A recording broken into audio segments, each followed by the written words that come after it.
Why? Why is it always time travel with Magic the Gathering? It is a pivotal plot point for a few different storylines, for the entire storyline of Magic the Gathering. Why? Just why is it that a lot of popular media goes into time travel just to have the plot moving forward? I mean, do you know the implication that time travel has? And let's pause it right there. Drayon goes on a big old rant from here for a little while. Something about grandpas getting butterflies caught in their bootstraps. Something. While he's ranting on in the background, off screen, let me talk to you about something. Hi, it's me, V. And you probably remember this booklet, Game Master's Book of Random Encounters, Adventure Location Edition. This booklet is a part of a series of books in the Game Master's Book of series. It's kind of like a mini booklet that goes along with the encounters.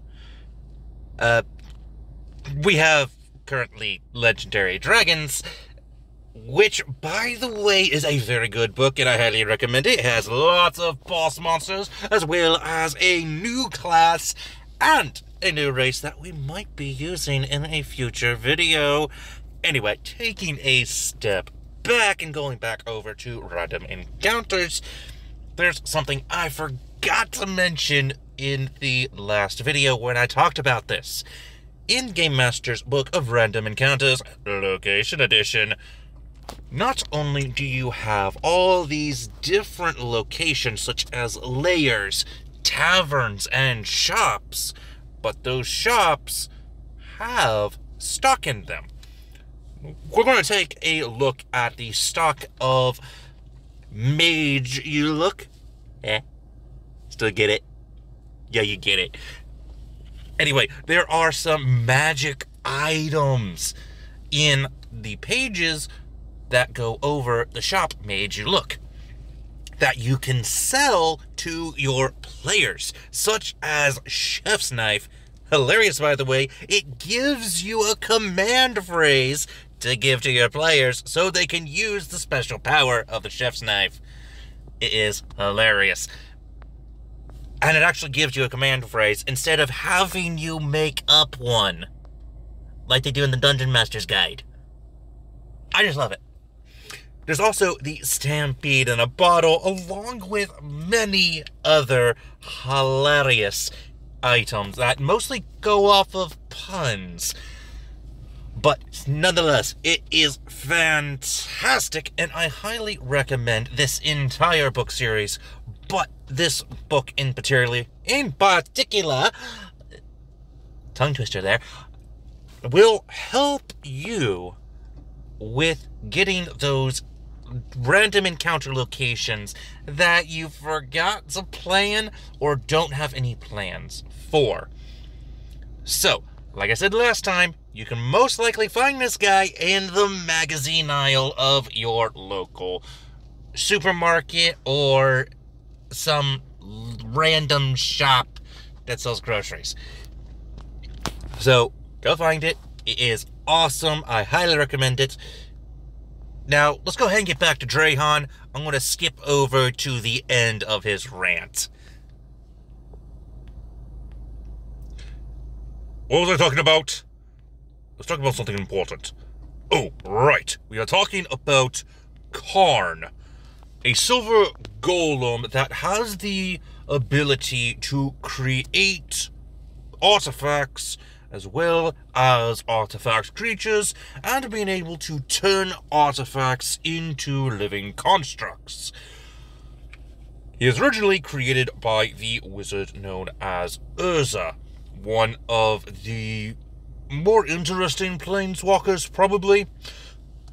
But he was created by Urza as a way to study time travel, since apparently silver in Magic the Gathering is capable of surviving time travel.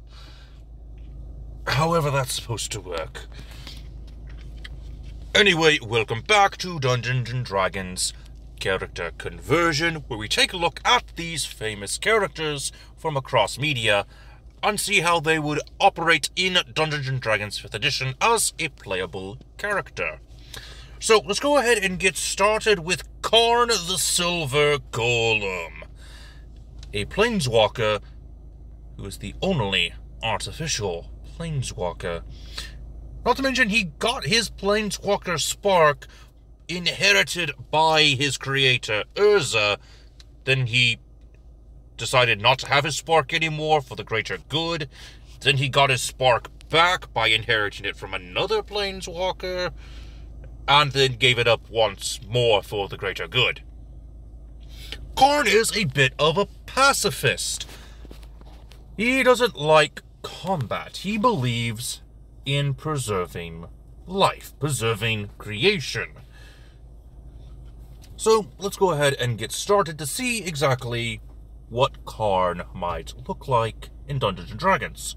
Starting things off with our stats. We're going to go with a 12 in Strength and Dexterity, a 15 in Constitution and Intelligence. Wisdom will be an 8. He isn't very bright. I mean, come on.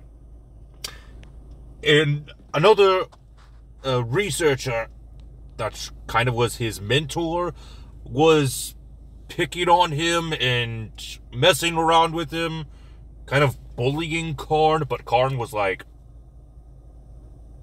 okay, sure, thanks, buddy.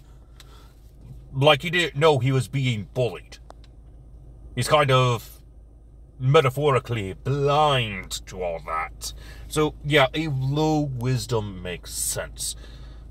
And a charisma is going to be of 9, but that will shortly be fixed. Now, after Karn did all the time travel stuff, Urza needed a new purpose for Karn.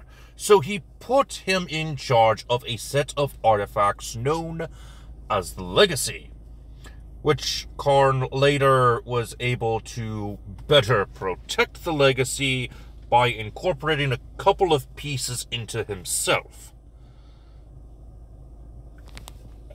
Lots of weird lore stuff here, but with that being said, if we go over to our next step, we need to figure out the race. And, well, Karn is a artificial being, a golem. The closest we got to a playable golem is the Warforged race. Now, this is only by name. Karn, of course, is a pacifist. So we'll go ahead and just go with that. +1 to your Constitution, Intelligence, and Charisma. You get a speed of 30 feet. You gain access to Constructed Resilience, Sentry's Rest, Integrated Protection, and Specialized Design. You get a skill proficiency. We're going to go with Persuasion, because Karn specializes in Persuasion.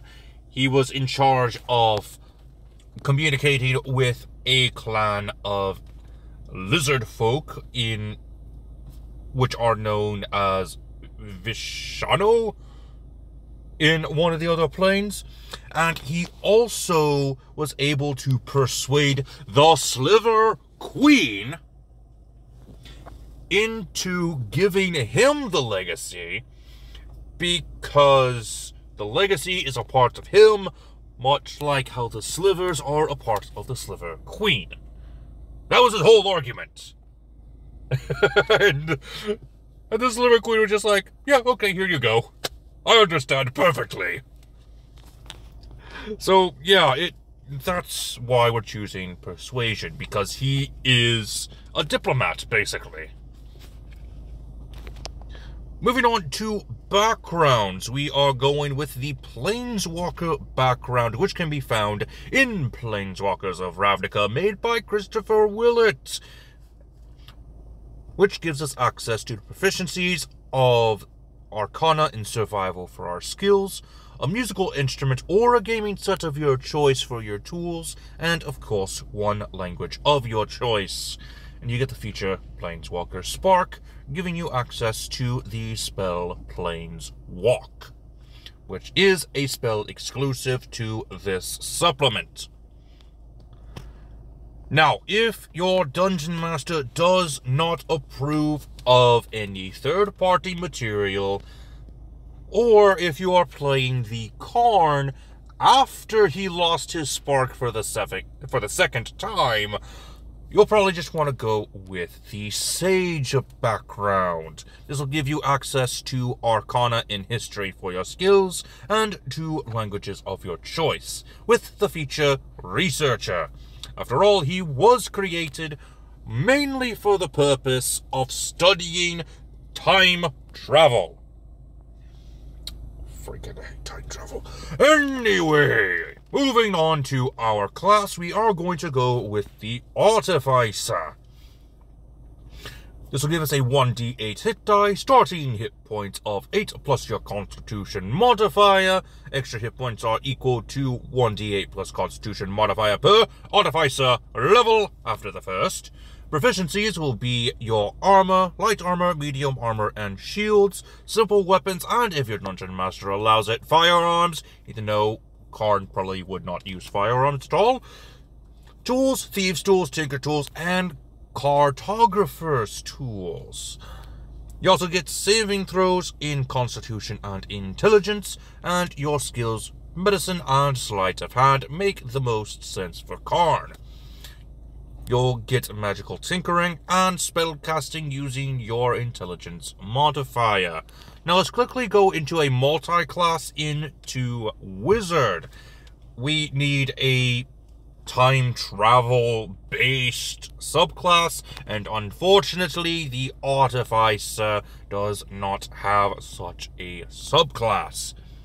I say unfortunately, but what I really mean is thank goodness there are no time travel subclasses within Dungeons & Dragons. But there is a time based subclass with the Wizard, which is why we are multi-classing with Wizard, so reference is time travel property that he had access to. Anyway, Wizards get an extra 1d6 hit die with extra hit points equal to 1d6 plus your Constitution modifier per Wizard level. You also get access to Arcane Recovery, and your spellcasting also uses Intelligence. Level 2 Artificers get access to Infuse Item. Level 2 Wizards get their Arcane Tradition. The only one that makes sense for the purposes of this build is Chronergy Magic, which gives you access to Chronal Shift and Temporal Awareness, giving you an extra bonus to your initiative. Moving on to level 3 Artificer, we are going with the Artificer Specialist Master Maker, mostly because Karn has the ability to repair his body and was able to make himself a new one after he was dismantled by his own creation, Ilishnor, over in Phyrexia. I'm not going to go into the lore of Phyrexia, so I'm not going to explain exactly what happened with that. Anyway, he was able to remake his body, which makes sense for the purposes of this subclass, since Master Maker gives you access to the ability Prosthesis Expertise, allowing you to make a new limb. You also get Tools of Intrigue and some Master Maker spells, Absorb Elements and Thunderous Smite. You also get your Battle Fist. Once you go into 9th level with the Master Maker, choose the Reach property for your Battle Fist. Karn's a pretty big dude, so it makes sense that he's able to reach a little further. And just for being a 3rd level Artificer, you get access to the right tool for the job. Level 4 Artificers get ability score improvement. We need to be able to persuade other creatures. We're diplomats after all, so go ahead and increase your charisma by 2 points.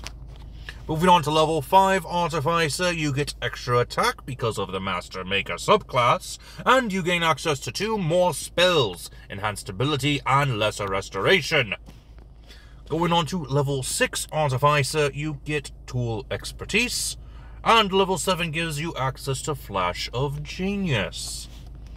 At level 8 Artificer, go ahead and increase your Charisma by 2 more points for your ability score improvement. At level 9, you gain access to the spells Blinding Smite and Haste, and you also get improved Battle Fist, which lets you gain 1 more infusion that you can only use on your Battle Fist. So, Radiant Weapon makes the most sense.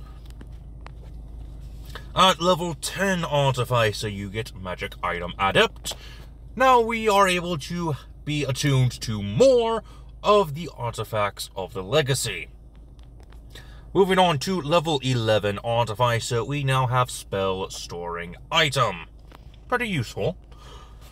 Level 12, we're going to go ahead and increase our Wisdom by 2 points. This is somewhat to symbolize Karn regaining some of the memories that Urza had locked away, which was never mentioned until this point when I was doing my research. So I don't know how exactly that works. Anyway, we are now at a Wisdom 10, so he knows a little bit more of his surroundings. Going to Artificer level 13 gives us access to the Master Maker spells of Freedom of Movement and Stone Shape. Level 14 gives us access to Magic Item Savant, and level 15 gives us access to Construct Apothesis. Karn might be a pacifist, but when push comes to shove, Karn knows how to throw down, if you catch my drift. Moving on to our next Artificer level, level 16. Go ahead and increase your intelligence by 2 points for your ability score improvement. Level 17, you get 2 more Master Maker spells, Banishing Smite and Greater Restoration. And finally, level 18, we now have access to not only the entire Legacy, but we can attune to a few more magic items if we see fit, thanks to our Magic Item Master. Now, that might be the end of the build, but not the end of the video, as we do have some spells to go over. For your recommended spell list, I recommend the following spells for the Artificer spell list. For your cantrips, we have Lightning Lure, Mending, Ray of Frost, and Thunderclap. A neat thing about the Planeswalk ability that Planeswalkers have, each Planeswalk is unique to that Planeswalker. Whether it be a swirl of blue magic, the smell of flowers, while petals fly around you, or in the case of Karn, Karn disappears in a sharp, metallic ping. Some have even described it as being like a thunderclap. So that's the only reference I have to that. But also, since he is a silver golem, I'm sure if he clapped his hands together really hard, he could create a massive thunderclap. First level spells, we have Cure Wounds, Feather Fall, Jump, and Identify. Level 2, we have Heat Metal, Pyrotechnics, and See Invisibility. Third level spells, Glyph of Warning and Tiny Servant make the most sense. And at 4th level, Mordenkainen's Private Sanctum and Summon Constructs. Mordenkainen's Private Sanctum is related to the land card, Karn's Bastion, where he says that he will try to protect as many as he can within the confines of this bastion. So it makes sense to have this spell for that purpose. We also get access to animate objects. Like I said, not only can he create living constructs, but he can also have items be animated into living constructs. Next, for our wizard spells, your cantrips will be Prestidigitation, Shocking Grasp, and Toll the Dead. Your first level spells will be Charm Person, Floating Disc, Grease, Magic Missile, Shield, Silvery Barbs, Snare, and Tasha's Caustic brew. And that is all I have for you today. Did you enjoy this build? Is there another Planeswalker you would like to see? Let me know in the comment section below. But with that being said, this has been Drehan, and I am offline.